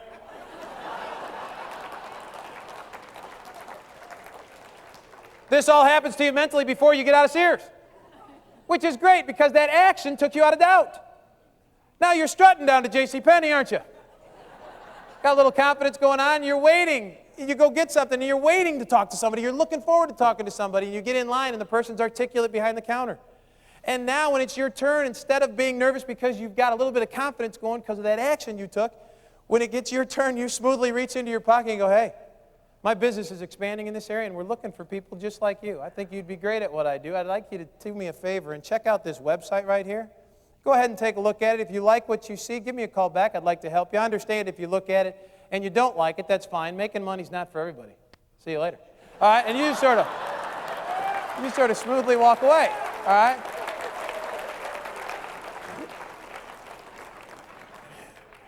Why? Because of the Sears event. Because you were so bad. Now here's the deal. What happens here? What happens? Let me tell you what happens. The guy from Sears never calls you. Why? Because he thinks you're weird. You grunted, for Pete's sake. He's not calling you. But the guy from JCPenney, because you had a little bit of confidence and belief in what it is you're doing, maybe he sits there and goes, well, maybe there was something to this.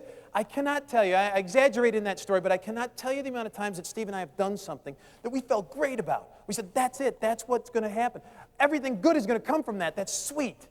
And then we'd come over here and we'd do something else, and we'd say, well, it doesn't matter whether you do anything or not because we got it taken care of over there.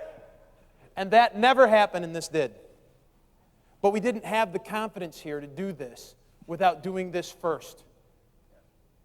Doubt takes you out of action, but action, any action in this business, takes you out of doubt. You want to feel sorry for yourself or get over feeling sorry for yourself? Bring somebody to the middle and let your mind chew on that for a while. It won't allow you to sleep. You bring another person to the middle and another person to the middle and another person to the middle, your mind will not let you put this down because what if? What if? What if? It's what this business is built on, and those people that believe there's something good to talk about will continue to talk about it. Please understand that this is an 80-20 rule. We have an 80-20 principle. We've all heard it. 20% of the people do 80% of the work. 80% of the money is made by 20% of the people. All that stuff. It's probably closer to 90-10. But it's not Excel's rule. It's life's rule. It's the way it is. People get this all the time to me. They say, how can you be in a business that truly you think that 80% of the people are going to fail? And I'm like, well, it's not the business's fault. It's the people that that's the life's rule. I mean, think about it. If we could pull from a better gene pool, we would. It's just the way life is. People quit everything. They quit health clubs. They quit businesses. They quit marriages, for Pete's sake. It's just that's the deal. Here's the key is to understand you can't be a part of the group that quits. That's all. And it's not talent-based or education-based. It's persistence. It's a willingness to do something. It's a willingness to do what others won't so you can have what others don't. It's the way this works. Now, please understand. Watch this. You're going to go looking for people like you go looking for gold. When you go looking for gold, you know you're going to have to move an awful lot of dirt. If gold was just laying there, it wouldn't be worth anything. So you want to find gold that's worth something, you got to move a lot of dirt to find it. But one vein of gold creates financial independence for some and leads to others. So that's the idea and the concept of going and showing this business to as many people as you can. And please realize what Laura said is totally true. You can say all the right things to the wrong people and they're not coming in. Then you can say all the wrong things to the right people and you can't keep them out. Success and failure are on the same road. Success is just a little further ahead. I meet people all the time that say Excel doesn't work because of who we are. They sort of know. They say, well, it really didn't work. I said, why not? And they said, well, I couldn't get anybody to come to meetings. Yeah, me either. Well, yeah, but when I drove over to people's house, they stood me up. Yeah, me too. Yeah, but when I sent in some customers and things, Excel would screw it up. Yeah, me too. Okay, why'd you quit? Wait a minute. Everything that were reasons that you quit are the same things that every big check earner has to go through. It's the same stuff. It's just that success is further ahead. You quit too early. You stopped too soon. You got to keep going. It's there. Everything you're doing is right. You just missed it. You stopped. Persistence, that's what this game is about. It's about a willingness to see it through. And it's worth it. And it's available to every single person in here. I hope that what I went through gives you a little bit of an idea of what we might be able to answer the question to people of what do I do next. Many of you have your own type antidotes and different training things and stuff. Continue those, especially if they're successful. Continue doing that. But the opportunity for people is worldwide. And I think it all speaks basically the same language. There'll be different things that we'll do in different areas.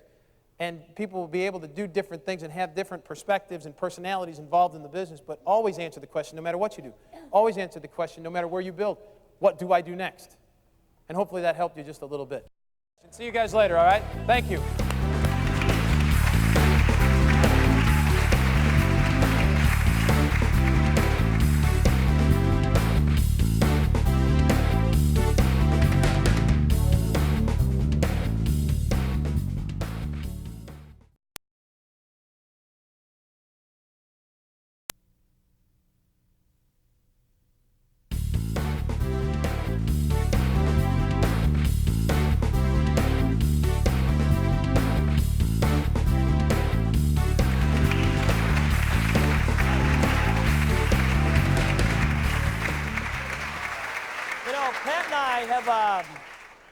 We've known each other since we were 6 or 7 years old. And so we go back a long time. And Pat and I, we knew that we were going to be in business together someday. We had no idea what it was going to be, but we knew we were going to do something together. Well, back in August of 1990, when the XL opportunity came across our desk, we looked at it and said, let's go build this thing. Let's just go out there and build this thing. And let's just go out there and outwork this thing to death. In the very short time that Pat's been in XL, he's become an executive senior director. He's become an ambassador. He's become a presidential director. 6-time Circle of Excellence Award winner. Winner of the J.A. Smith Excellence in Leadership Award. He's done everything that you can possibly do in XL. He's been featured in many, many different books, many articles about network marketing. He's featured on the advanced training tape. He's done it all. And I don't tell you guys that to impress you, although it is impressive. I tell you that because I want you to listen to him. Listen to what Pat has to say. You know, somebody told me one time, they said, if you want to be successful, just do what other successful people do.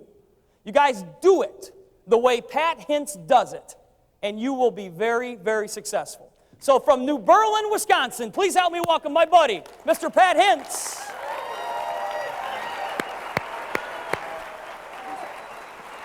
Jeepers, creepers, enough already. All right, man. Great job. All right. Well, you ready to get some work done? Okay, remember this?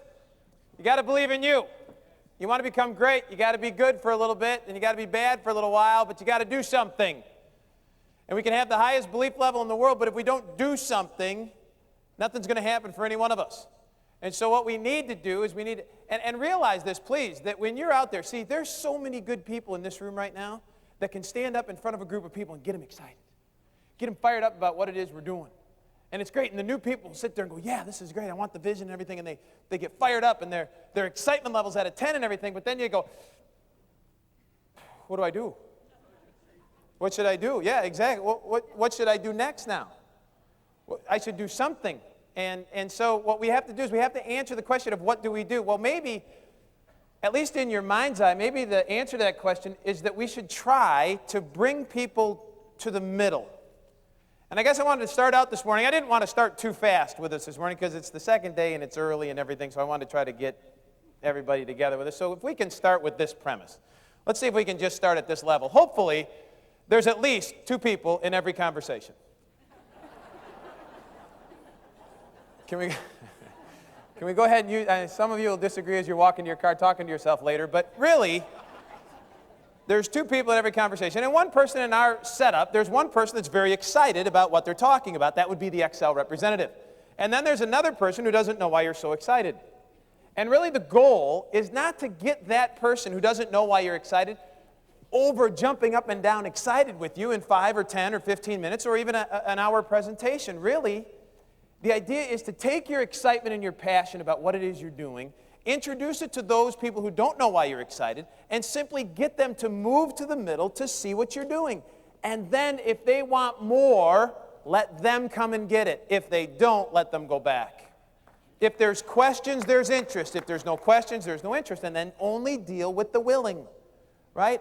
And I think what you got to do is you got to consider that success. I think if you go through the business, at least it's been my experience, that if you go through the business and you say, how did your week go last week? And somebody says, I had a bad week, I didn't sign anybody up. If you use the signing of someone up as the determination of success or failure, I think you're going to have some challenges, some problems. Because you don't know, Laura said it, you don't know what the timing is for the people that you're showing the business to. It's really up to them, not you. Okay, so the deal is, how did your week go last week? Well, pretty good. I brought 7 people to the middle. I think you need to get somebody to the middle every day. In fact, for 13 years, Steve and I have always had a goal, each of us, to try to bring somebody to the middle. Let somebody know what it is we're up to, okay, and then only deal with those that want to be dealt with. And if, in fact, I sit on an airplane and I talk to somebody about, man, everybody on this plane has a phone. They're all a customer of someone's, and somebody's making money, and they go out and take the money and put it into television.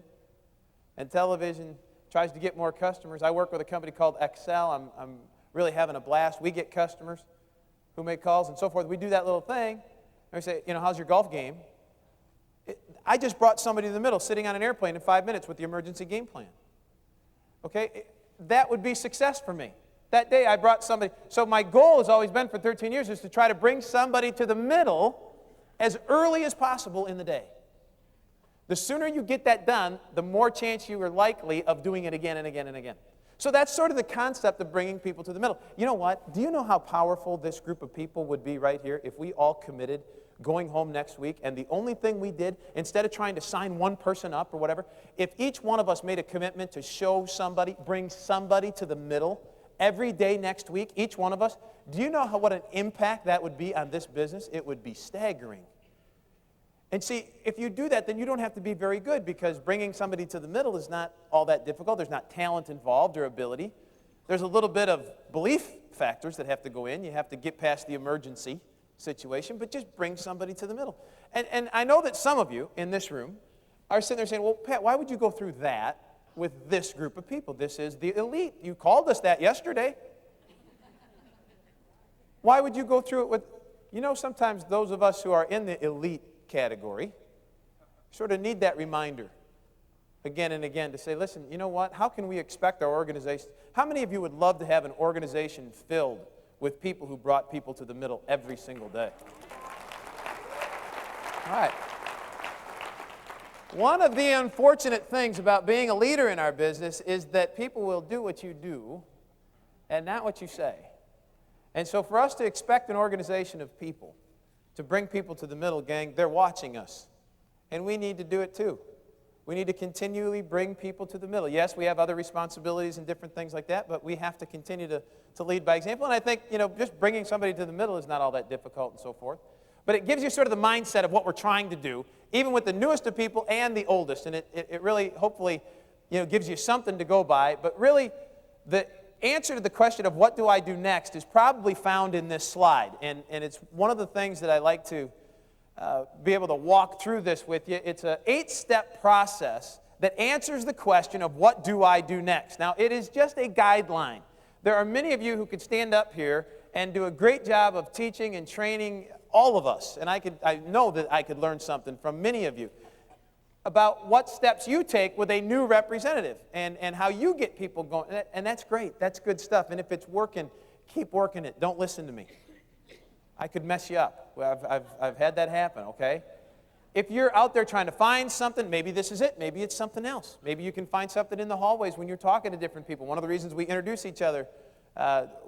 ourselves to one another is to find different ideas and stuff. This is simply just a guideline for us to be able to use. Maybe some of the stuff that you're currently using will fit in and so forth. But I wanted to walk through and give you the answer to the question of what do I do next. And I think I find it in an 8-step process. It looks like this. I'll teach it to you real quick if you watch the screen. The first part is DC, which stands for dream and commit. You have to have a dream, and you got to be committed to it. I mean, it sort of makes sense. And then on the other side, the bookend over there is CT, which stands for counsel and teach. So you've got dream and commit, and then counsel and teach on each bookend. So what was the first one? Dream and commit, right? And then the end one? Counsel and teach. Good. And then in the middle is what we do. And this is list, invite, show, and follow up. That's basically what we do. And I don't care what system you use or, whose ideas you follow. Gang, for the most part, you make a list, you invite them, you show them what you're doing, and then you follow up with them.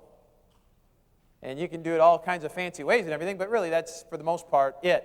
So it goes again, dream and commit, list, invite, show, follow up, and counsel and teach. And I want to walk you through this real quick to try to give you the guideline of how this all comes to be.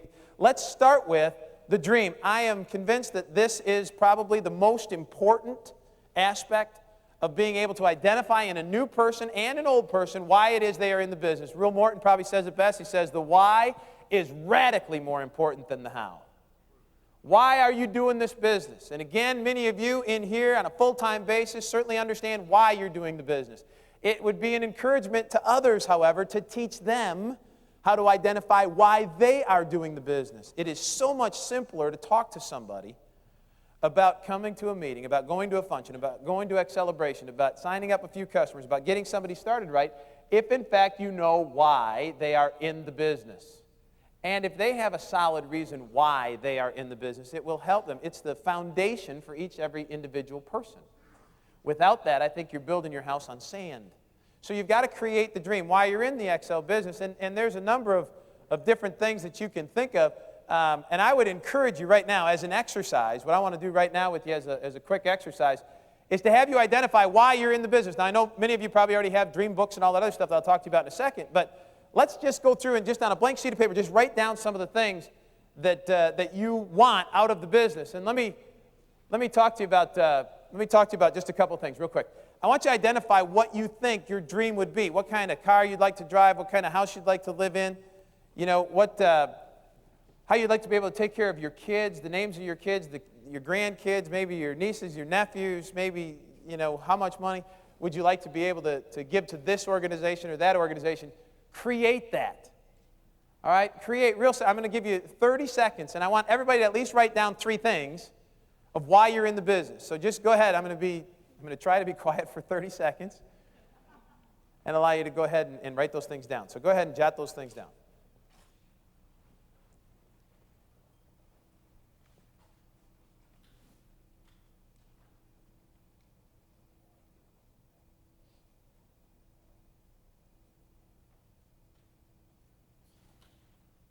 All right, now please realize that we could go through this section for the rest of the day. We could get people up in front of the group who have far more abilities to talk to you about dreams and commitments and all this other stuff and goals than I do. But what I want you to understand is the importance of this. And as little as possible, I don't know what happens to us.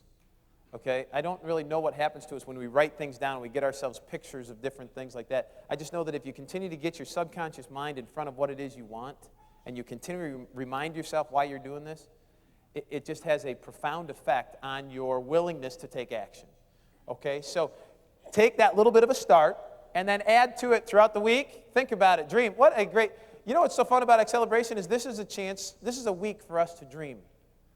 A lot of people sit there and over the years have called Steve and I dreamers, and not in a very pleasant way. You know what I mean? And they'd say, well, you're just dreaming, or you guys are dreamers, or whatever, and especially early on in the business. And I've always thought, whenever somebody's talked to me about anything, not Excel, but anything, and they were excited about it and they believed it might come true, I've always thought, you know what, I don't see anything wrong with that.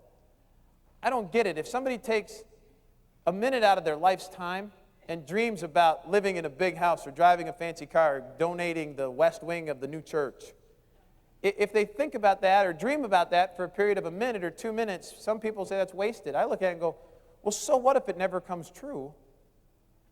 For a minute or 2 minutes it did. I don't think there's anything wrong with that whatsoever. In fact, if it drives you to action, it's something you should regularly do. Okay?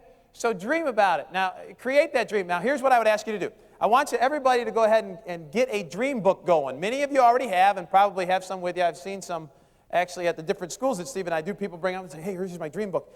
Cindy and I have had a dream book for years and have a number of different things that we put in it, pictures in it, and so forth, of the different kind of things that we wanted to get and what the lifestyle was going to look like. I don't know what happens to us when our subconscious mind continually gets in front of these things, but something happens. So go ahead and do that. And a lot of people get nervous when they say, oh, I don't like that goal thing. He makes me write things down, and then he makes me get pictures. Pretty soon I'm going to be chanting in the shower. I don't want to do that. No chanting, okay? We'll be all right. You can if you want to. But for now, all I'm asking for you to do is just write down what you want, and then go ahead and throw some pictures to it. Heck, you know what? We do this already. I think most of us do this already. Anybody ever take a drive on Sunday afternoon and go look at nice houses? Yeah, we all sort of do that, don't we? And then we drive, and what we do is we drive in nicer neighborhoods than what we live in. I think the goal is to run out of neighborhoods to go to. As you go along, there's not a lot of places in Milwaukee, there's a few yet, that Cindy and I can go through to say, man, that would be nice, or that would be nice. But when you come to Dallas, it's really cool. When you go over to Straight Lane by Joe Mitchell's house, and Kenny Trout lives on that street, and so does Ross Perot and the other place, you look there and it's like, oh my word. I didn't know all these people were in Excel. All right, I mean, it's phenomenal. So there's always something bigger to get. You know, life is always bigger type of thing. But go ahead and put pictures to it. I'll show you mine in just a second. You got to think big, though. Here's one of the things I want you to do. You got to think big. It has to be big. It has to be almost stupid to a point where you wouldn't share it with anybody else because they'd think it was goofy that you'd even think that way. It has to be big enough because we won't take action if it's not. Think about this. I live in Wisconsin. We have a lottery called the Powerball. Is Texas a part of that Powerball group? We have 13 states. Let's do this. We have 13 states that have Powerball. And Illinois is not one of them. So when the Powerball starts out, it's like $3 or $5 million. So people from Illinois, when they come through Wisconsin, will stop, get gas or whatever, and they'll go in, they'll see it's $3 to $5 million. They won't even take the time to reach in their pocket and get $1 and pay for the ticket. Why? Because I guess it's only $3 to $5 million. But when it reaches $330 million, as it did a few months ago, $330 million, people get babysitters. They plan. They get babysitters to take care of their kids. They drive 2 hours up to Wisconsin, stand in line for 2 hours to pay money for a ticket with less odds of winning. Why? Because the prize is big enough. They think it's big enough to take action. See, if it's not big enough to take action, you won't take any. Think about it this way. If your whole goal in Excel is to get a new Bic pen, what are you going to do? You're not going to do anything. You got to create something big enough for you to go after. So go ahead and think big. Get it done. All right? And then involve your family in the process. This is so much fun to do this because it creates an atmosphere within your family that allows you to answer the question of, Daddy, why are you going to a meeting? Daddy, why are you going to miss that game? Mommy, why can't you pick me up? Why can't you tuck me in? Whatever. If you can go ahead and get your family involved, and Steve does a phenomenal job of doing this, but it works for everybody. You can go ahead and get everybody together and say, okay, what do we want this year? And over the years, Cindy and I have gotten my 3 girls together and said, you know, what do we want? Well, we want to go to Disney World this year as vacation, or we want to go here, we want to do this, or we want to get a new scooter or a new bike. Okay, great, we can do that. But here's how we're going to do it. And if we want to go there, Dad's going to have to go. Here's my schedule. Dad's going to have to miss a couple of games here and there. I'll try to reschedule so I don't miss them all or I make the majority of them, but I'm going to have to miss a couple of them. And so we go through that, and there's an understanding then of what it takes to go ahead and be able to have the type of freedom that you all want, especially in the building process of the game. It's not quite as important today, all right, as when you get larger or bigger in the business or more successful in the business, you have the more time freedom to do all the things. But there's still some things. My kids are going through a bunch of things. My oldest daughter, Esme, is going through volleyball camp this week and is determining whether she's going to make the 6th grade team or not. And usually Dad's there to help her and cheer her on and everything, but I'm at Celebration. So there's a cost to everything that we do, and one of the things, it's easy to understand. She certainly understands, says, well, I understand. I mean, we can have everything else in life because you do excel. I can certainly miss a volleyball practice here or there. So it just puts everything in perspective. Many of you know about my family. Over the years, you've seen me stand on stage and do different things, and for a while there, it seemed like every time Celebration came, Sydney was pregnant. And I'm glad that trend ended. But some of you have seen my daughters all the way through, and I wanted to sort of let you see them again in their current form without dragging them down here. But one of the things we did this year is we've created a family goal of taking a vacation with the Schultzes. We haven't done that in 13 years. Steve and I have never taken a family vacation together. As goofy as that might sound, we always felt, well, if one was on vacation, the other one should be working. And then let the other one go on vacation, the other one will be working. And this year we just said, hey, let's just go out together, get it done, then we'll work twice as hard when we come back or something. So we decided to go to Playa del Carmen, Mexico, and had a great time. We really had a lot of fun. Steve mentioned it yesterday, but I took some of these pictures down in Mexico for you. There's my oldest reason why I do the business. That's my daughter, Esme, who's now 11. Believe it or not, some of you can remember that. Yeah, she's a great gal, good kiddo. There's my 7-year-old Sadie, who's living large in the pool. She's quite special, obviously. There's my daughter, Gracie. Grace is now 5, and we've given up the house to her, really. We've given her the keys and everything, and she's getting her hair done there. And then there's my beautiful wife, Cindy, who would absolutely kill me if she knew that I was showing you a picture of her in a bathing suit. So please don't tell her. It's the only one that I had from Playa without, so that's her. She's coming today anyway. But those are my 4 reasons, my heart, of why I do this business. And it's great to be able to stand up and say, one of the greatest benefits I've ever had from Excel is the ability to be my 2nd grade daughter's head homeroom mom. That's my greatest title, all right? That's my greatest title. It's, guys, you should try it. It's me and 21 women. It's a great thing. It's really a lot of fun. It's great stuff. The other thing we've had I've got to tell you this quick story, because one of the things that we've always wanted to do in our dream book is we've had a goal of having a lake house, sort of a getaway summer place that we could go to. And we've had a goal for 5 years. We're trying to find the right property for the deal and all this other stuff, and we couldn't find anything, but we were patient about it. And we finally found some place back in our old hometown. Steve and I grew up in a small hometown in Wisconsin Dells, middle of Wisconsin. And I finally found a place that was beautiful. I mean, it was gorgeous. And I actually found it before it went to the real estate listing. And so my brother called me about it. He said, hey, there's this piece of property. It's pretty sweet. You might want to go take a look at it. So I said, okay, great. So I called the realtor. And I said, yeah, can you show it to me? She goes, well, you can show it. I'm going to show it on Monday because it goes to listing on Saturday. I said, no, I'd really like to see it Friday before it goes to listing. And so she goes, well, okay. She goes, I only have an hour. I said, that's fine. That's no problem. So I go and I meet her there, and I meet her there without Cindy. And so we take a look, and we come in the back side of the property and everything, and I'm like, oh, this is nice. This is really sweet. It's like 600 feet long with huge 100-foot pine trees and everything. And I said, I wonder what the frontage looks like. And she already told me that the house wasn't much to look at and everything, but I went down. There was 75 feet or 100 feet of beautiful flat frontage, grass, and then about 20 feet of beautiful beachfront property with water that was only about that deep, perfect for Sadie and the girls to play in. And as soon as I saw it, I fell in love with it. I said, oh, this is it. This is it. And I said, well, okay, what's the scoop? And she goes, well, they're going to sell it. It's going to go to listing tomorrow. I said, how much are they asking? And she told me and stuff. And I said, okay, here's the deal.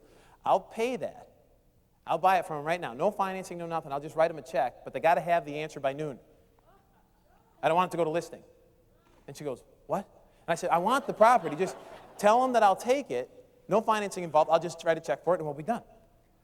So she goes, okay. So she goes and gets the people, and long story short, they said fine, obviously. But what's really cool is that story is now out in the small hometown that Steve and I came from, and many people in that small hometown said Excel would never work. Now just wait. So let me show you this.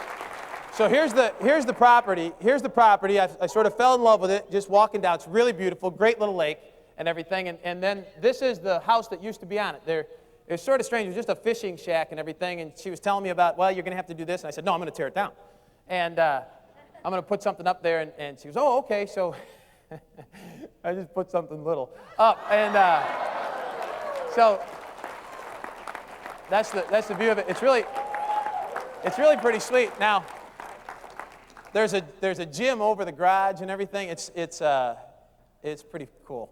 And I got to tell you, I'm probably having more fun with it than I should, because everybody. Have you ever had people tell you that this wouldn't work, and then they weren't real nice, so you wrote their name down and said, if I ever get a big check, I'm going to send it to these people. Well, Steve and I had that list of people that we put in our drawer, and we've always said this over the years. We said, even when you get the ability to write a big check or show them the copy of a big check, when you don't, it's more satisfying than if you ever actually did send them that to rub it in their face or whatever. So we've never really done anything like that. Well, this house is now being built by some of the people that are on that list.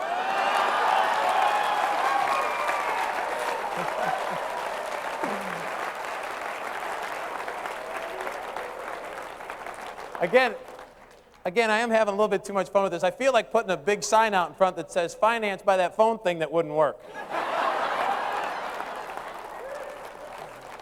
So far, I've behaved myself. All right, anyway, just thought I'd involve you with that a little bit. That's sort of the idea of the dream of pictures and different things that you can do. Sometimes it's real hard to figure out what it is you want because there's so much out there to get. Sometimes it'd be good to identify what you don't want. So maybe go through and identify those individual things that you don't want, okay? And for me, when I first got into business, I did not want my car. I mean, at the time I got started with Excel, I was driving a 1984 Oldsmobile Gutless Supreme. I hated that thing. So I wanted a new car. I don't know, identify for yourself what it is. Credit card debt, maybe you want to get out of debt. Maybe it is your job, okay? Whatever it is, identify those things that you don't want. Go ahead and create the dream, the picture of what you want, all right? And then the next thing after the D is the C, which is commitment. It's commitment. Let me back up just a second here. Everybody do me a favor. I know this is a little bit tight for some of you, but just do me a favor and stand up once. I want you to just work with me on something real quick. I want to paint you a mental picture. Sorry about that. It's a little tight, I know, for some of you. But we'll get the blood flowing a little bit here. What I want you to do is I want you to use your imagination. Okay? Use your imagination. I want you to take a look at this front wall here. It's all black, so it's blank for you. But I want you to picture in your mind your dream. Why are you doing this business? Why is it? Put the mental pictures up there. Your kids, the kind of car you're going to drive, the kind of house you want to live in. All those things that you want. What your ideal weight is. What your ideal day looks like, everything up there, what your ideal relationship looks like, whatever that might be, create the dream on the wall, okay? You got that mentally?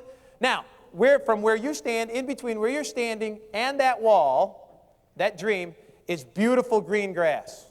Beautiful green, just freshly mowed. If you've ever seen the Masters golf tournament in early April, you know what I mean. It's beautifully green, it's inviting, it's soft. All you have to do is just walk across it and go get what you want.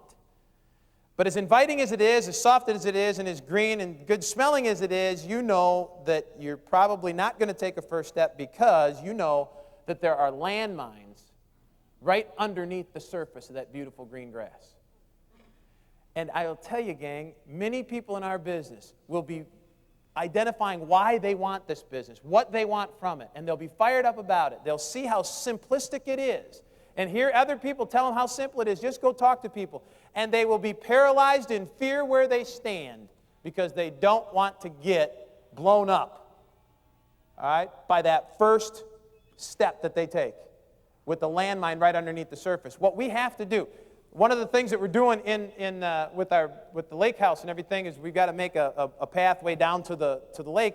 And what we're looking at is these different landscape plates, where you get a big cement plate and you put it in the ground, and then you can step on that, and then go to the next one without getting your shoes wet and everything. That's sort of the mental picture of this 8-step process of taking this plate and laying it down in front of somebody and say, this is where you step. It's safe. Go ahead. Now, lay another one down. This is where you step. Come on, let's go. Here's another one. Let's go. Here, and let me show you how you can take a step towards whatever it is you want. And that's the 8-step concept or the 8-step process, whether it's